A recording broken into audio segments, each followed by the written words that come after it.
Hi hello నమస్తే, నేను కృష్ణాంజనేయులు. జై భీమ్రావ్ భారత్ పార్టీకి ఎన్నికల కమిషన్ ఆంధ్రప్రదేశ్లో జరిగేటువంటి అసెంబ్లీ లోక్సభ ఎన్నికలకు సంబంధించి కోటు గుర్తును కేటాయించింది.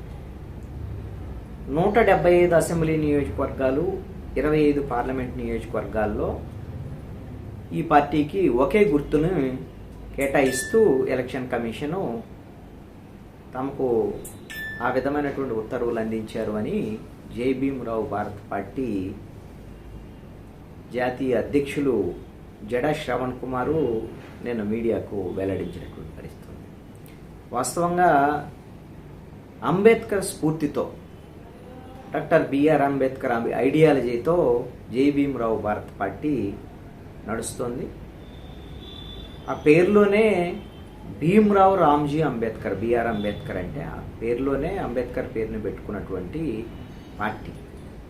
అదేవిధంగా దళిత, గిరిజన, బీసీ, మైనారిటీలకు సంబంధించినటువంటి అనేక సమస్యల మీద జేబీ పార్టీ పనిచేస్తూ వచ్చింది. ఆంధ్రప్రదేశ్ రాజకీయాల్లో ఒక నూతన వరవడిని కూడా ఈ జేబీ పార్టీ సృష్టించిందనటంలో ఎటువంటి సందేహం లేదు. దళిత అసెంబ్లీ పేరుతో దళితులకు సంబంధించినటువంటి సమస్యలు ఏమిటి, ఈ సమస్యల పరిష్కారానికి ప్రభుత్వాలు ఏం చేయాలి అనేటువంటి అంశాల మీద సదస్సులు నిర్వహించింది. అదేవిధంగా గిరిజనుల సమస్యల మీద, క్రిస్టియన్, ముస్లిం మైనారిటీల సమస్యల మీద. అంటే ఈ పార్టీ ప్రత్యేకత కూడా ఏమిటి అని అంటే, ఈ సమావేశాలు సభలకు వచ్చేటువంటి జేబీ పార్టీ ప్రతినిధులందరూ కూడా కోట్లు వేసుకొని, బ్లేజర్ వేసుకొని ఖచ్చితంగా సభలు సమావేశాలకు హాజరు కావాలనేటువంటిది వాళ్ళ నిబంధన కూడా. అనుకోకుండా వాళ్ళు కోరుకున్నట్లే ఈ కోటు గుర్తు అనేటువంటిది జేబీ పార్టీకి వచ్చింది. మేము అంబేద్కర్ స్ఫూర్తితో ఈ పార్టీని రాజకీయంగా నడుపుతున్నాం. ఆయన నిత్యం ఉద్యమాల్లో కూడా కోటు వేసుకొని ఉద్యమాల్లో కూడా పాల్గొన్నారు. ఆయన స్ఫూర్తితోనే ఈ జేబీ పార్టీ అధ్యక్షుడైనటువంటి హైకోర్టు న్యాయవాది, మాజీ న్యాయాధికారి జడా శ్రవణ్ కుమార్ కూడా అన్ని సభలు సమావేశాల్లోనూ, టీవీ డిబేట్స్లోనూ కోర్టుతోనే కనపడతాడు, ఆయన కోర్టు వేసుకొని.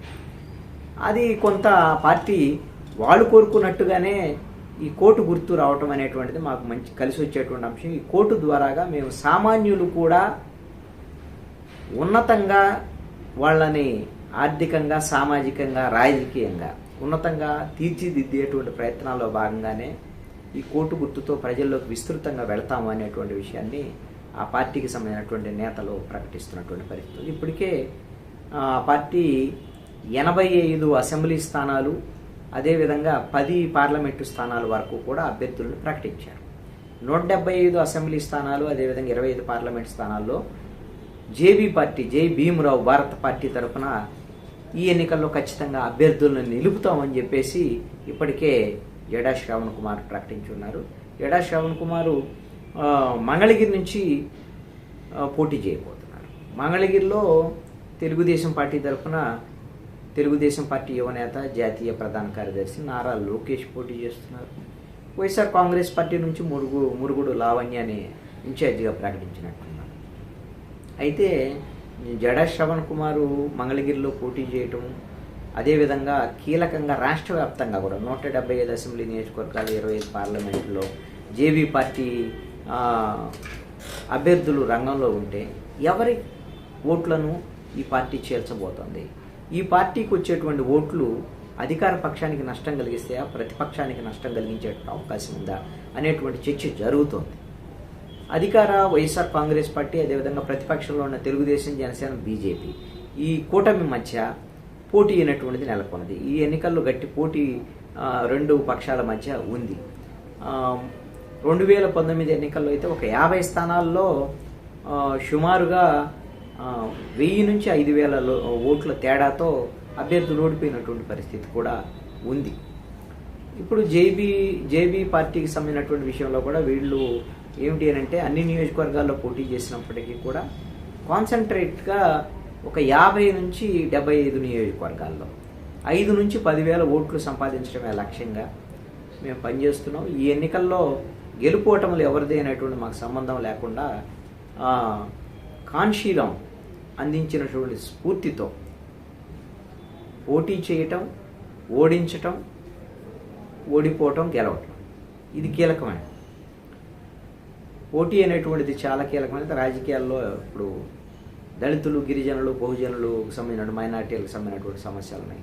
చట్టసభల్లో అడ్రస్ చేసేటువంటి పార్టీగా జై భీమరావు భారత పార్టీ ఉండబోతుంది అనేటువంటి కోటు గుర్తుతో ప్రజల్లోకి విస్తృతంగా వెళతాము అనేటువంటి దాని మీద ఆ పార్టీ ఇప్పుడు ఎన్నికల ప్రచారంలోకి దిగినటువంటి పరిస్థితి ఉంది. ఈ ప్రభావం అంటే వీళ్ళకి వచ్చేటువంటి ఆ ఓట్లు వాళ్ళు చెప్తుంది ఏమి మేము గెలుస్తామని అనటం లేదు. మేము మా బహుజనులకు సంబంధించినటువంటి ఓట్లను సంపాదించేటువంటి ప్రయత్నంతో మేము వెళ్తున్నాం. అనేకమైనటువంటి న్యాయపరమైనటువంటి సహాయ సహకారాలు పేదలు, దళితులు, గిరిజనులు, బహుజనులకు మేము అందించేటువంటి ప్రయత్నం చేస్తున్నాము. అనేక సమస్యల మీద మేము పోరాటాలు చేశాం. కాబట్టి ప్రజల మద్దతు మాకు ఉంది అనేటువంటి విధంగా ఈ రోజున జేబీ పార్టీకి సంబంధించినటువంటి నేతలు ధీమా వ్యక్తం చేస్తున్నారు. వీళ్ళ ప్రభావం రేపు ఎన్నికల్లో ఎలా ఉంటుంది ఏంటి అనేది చూద్దాం.